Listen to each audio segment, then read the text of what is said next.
বন্ধুরা, আজ আপনাদের সাথে শেয়ার করব সেন্ট মার্টিনস আইল্যান্ড, যা বাংলাদেশের ভূখণ্ডের অংশ বা নারকেল জিঞ্জিরা নামে খ্যাত।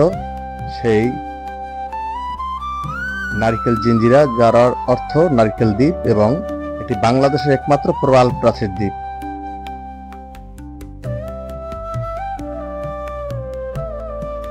এটি বঙ্গোপসাগরের উত্তর পূর্ব অংশে অবস্থিত একটি ছোট দ্বীপ, যা আমাদের দেশের দক্ষিণতম অংশ তৈরি করেছে। এটি মায়ানমারের উত্তর পশ্চিম উপকূল থেকে প্রায় 8 কিলোমিটার পশ্চিমে নাপ নদীর মোহনায় অবস্থিত। এর আয়তন মাত্র 8 বর্গ কিলোমিটার। বিশেষজ্ঞরা এই দ্বীপটিকে 3টি ভাগে ভাগ করেছেন। উত্তর অংশকে বলা হয় নারিকেল জিঞ্জিরা।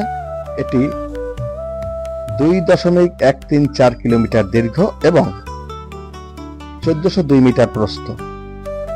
স্থানীয়ভাবে দক্ষিণাংশকে ডাকা হয় দক্ষিণ পাড়, এবং এর দৈর্ঘ্য এবং প্রস্থ ধারাবাহিকভাবে 1929 মিটার এবং 1890 মিটার।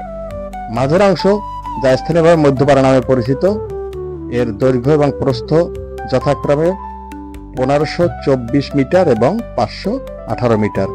দ্বীপটি অত্যন্ত উদ্ভাবনী, যেখানে বিদ্যমান প্রাণী এবং উদ্ভিদের মতো বিশাল জৈবিক বৈচিত্র্য রয়েছে, যেমন প্রবাল, মালাস্ক, মাছ, উভচর, কচ্ছপ, শামুক, পাখি এবং স্তন্যপায়ী প্রাণী। এছাড়াও নারকেল গাছ গুরুত্বপূর্ণ অর্থকরী ফসল। এখানে প্রায় 5500 জন বাসিন্দা বসবাস করে এবং তারা মূলত মাছ ধরার মাধ্যমে জীবিকা নির্বাহ করে।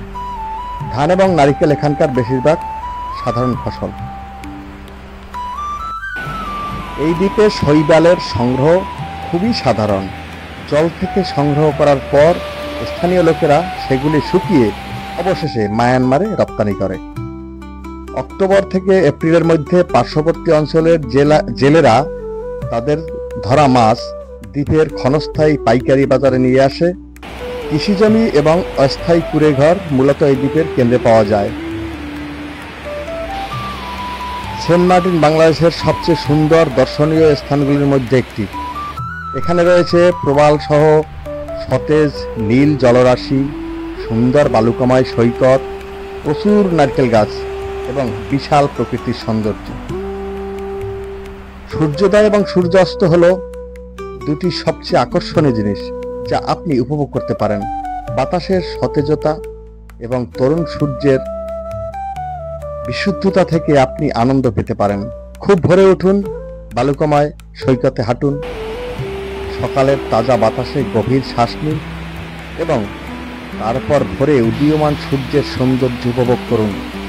মনে হচ্ছে এর উপর থেকে পর্দা সরিয়ে সূর্য আপনাকে উষ্ণতার সাথে স্বাগত জানাবে। এটি সবার জন্য উপভোগ্য হবে। তারপর আপনি তাজা নীল ঠান্ডা জলে সাঁতার কেটে স্নান করতে পারেন, যা আপনাকে স্পার চেয়েও বেশি সতেজতা দিতে পারে। ভাজা গলদা চিংড়ি এবং রুটি দিয়ে আপনার নাস্তা করুন এবং আপনার ভ্রমণের জন্য প্রস্তুত হন। আপনি দ্বীপে হাঁটতে পারেন, কারণ এটি অতিক্রম করতে মাত্র 4 বর্গ কিলোমিটার। মূল দ্বীপ ছাড়াও এখানে কিছু ছোট দ্বীপ রয়েছে। চেরাদিয়া বা চেরা দ্বীপ নামে পরিচিত একটি স্থান বা দ্বীপ, যা অর্থ পৃথক দ্বীপ। যদিও সেন্ট মার্টিন দ্বীপে অনেকগুলো পৃথক দ্বীপ রয়েছে, তবে চেরাদিয়া ভ্রমণের জন্য সবচেয়ে জনপ্রিয়। মূল দ্বীপ থেকে খুব বেশি দূরে নয়, সেখানে মোটর নৌযানে ভ্রমণ করতে পারেন। চেরাদিয়ার সবুজ ঝোড়ঝাপ এবং জলে প্রচুর প্রবাল রয়েছে। এই জায়গাটি আপনাকে এমন অনুভূতি দেবে যে আপনি পুরো বিশ্বের একমাত্র ব্যক্তি। এটি এত শান্ত জায়গা। আপনি যদি অ্যাডভেঞ্চার পছন্দ করেন, তবে দ্বীপে আপনার চাহিদা পূরণের উপায় খুঁজে বের করা সম্ভব। সংশ্লিষ্ট কর্তৃপক্ষের অনুমতি নিয়ে আপনি স্কুবা ডাইভিং এর সুযোগ নিতে পারেন। অবকাশ, রত্নদ্বীপ রিসোর্ট, নীল দিগন্ত, ব্লু মেরিন প্রসাদ প্যারাডাইস এবং শ্রাবণী বিলাসও সেন্ট মার্টিনের দ্বীপের সুপরিচিত হোটেলের নাম। হোটেল নিঝুম এখানকার সেরা হোটেলগুলোর মধ্যে একটি। এই সব হোটেল সমুদ্র তীরের কাছে অবস্থিত। নভেম্বর থেকে ফেব্রুয়ারির মধ্যে এখানে ভ্রমণের জন্য সবচেয়ে ভালো সময় পাওয়া যেতে পারে। নিঃসন্দেহে এটি পর্যটনের সবচেয়ে গুরুত্বপূর্ণ সময়।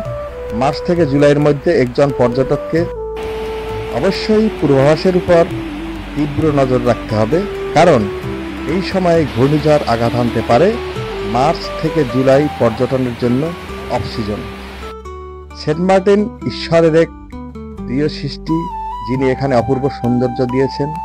আমরা বাংলাদেশিরা আমাদের দেশের একমাত্র প্রবাল দ্বীপ সেন্ট মার্টিনের জন্য সত্যিই গর্বিত। আজ এ পর্যন্তই। ধন্যবাদ সবাইকে। সাবস্ক্রাইব করে সাথে থাকুন।